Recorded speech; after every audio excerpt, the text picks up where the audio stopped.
Hello and welcome to Opening Bars. This piece is one of the most beloved and well-known in the world, played by virtually every pianist at some point in their careers.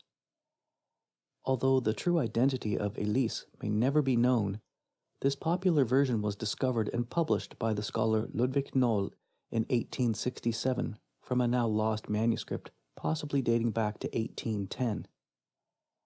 This piano work is as perfectly crafted an example of structure, harmony, form, and melody as exists, and one which is unparalleled in modern music literature, in my opinion. Sadly, it is also the most abused and poorly played pieces of all time. One of the reasons I started this series was to draw attention to the notion that we need to take more care in playing music, and less on just playing notes. Let's take a look at this masterpiece. We are using the treble clef and bass clef on our grand staff for the right hand and left hand respectively. There are no sharps or flats notated, so we are either in C major or A minor. The time signature is 3/8. That means our fundamental pulse is 3/8 notes in each measure. It is immediately apparent from the very first chord that we are in a minor key, also evidenced with its alternating A minor, E major, A minor chords, which twice establishes a 5/1 perfect cadence. It is the strongest and most convincing sequence available in Western music, a movement from the dominant, often with an added seventh, which isn't present here, to the tonic. Note that Beethoven is using the harmonic minor scale with its alluring raised 7th degree G sharp leading back to the tonic. As a refresher, there are 3 variants to the minor scale: the natural minor with no alteration to the 6th or 7th degrees, the harmonic minor with its raised 7th on the way up and down,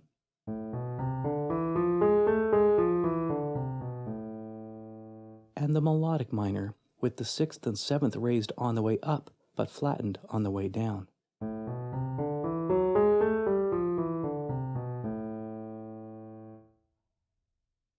These opening bars also remind me of something Hans Zimmer said in his masterclass, that music is a story with questions and answers.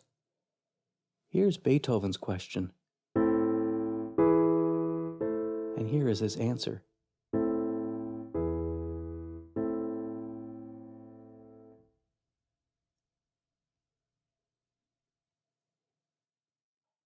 So here are all of the notes then.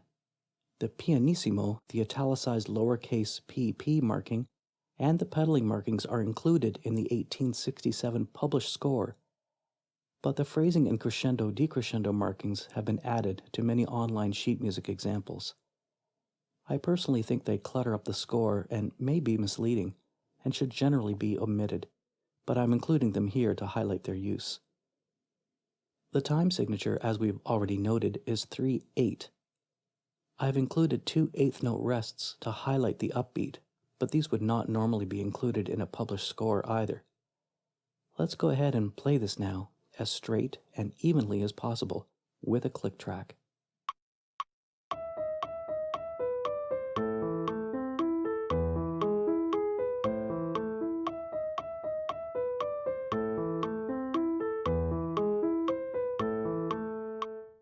Notice how each hand speaks in turn, like in a musical dialogue, while posing musical questions and answers, which I've indicated with the slurs and dynamic marking, but that the 2 voices are intricately intertwined to make one continuous story. If you were to take all of the notes as they are played and change them all to a middle C, you can see here how we have one continuous rhythm. Now that you know all of the notes, you can concentrate on advancing specific piano techniques. One skill you can work on while practicing is to be deliberate and thoughtful in your approach to fingering. One recommendation is to use your 4th and 3rd fingers to play the first 2 upbeat 16ths. Although this will necessitate a slight change in hand position to play beat 1 with your 5th finger in the next bar, it will help you differentiate the upbeat from the downbeat of the 2 measures. This is one of my main pet peeves about these opening bars, as pianists often play this with no regard to the strong and weak beats. Here is how it's most often played.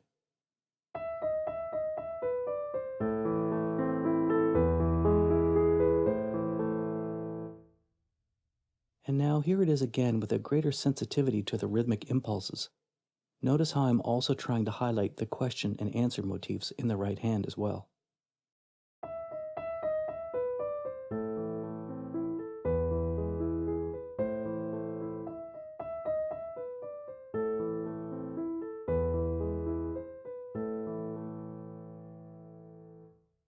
Another concern of mine is the overall style.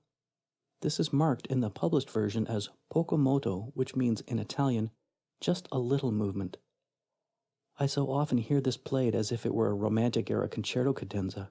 This is so stylistically inappropriate, for at its heart, this is a classical period composition that requires clarity and elegance.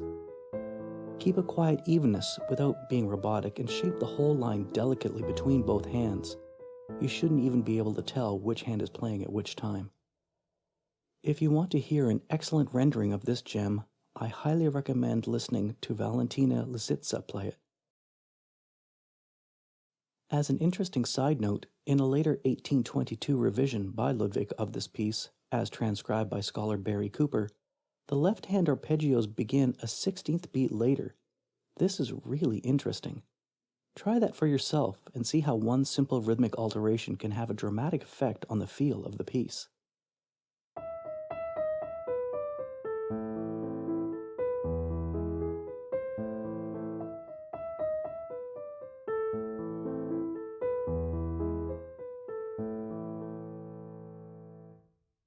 I hope you enjoyed your lesson today. Remember, don't just play notes.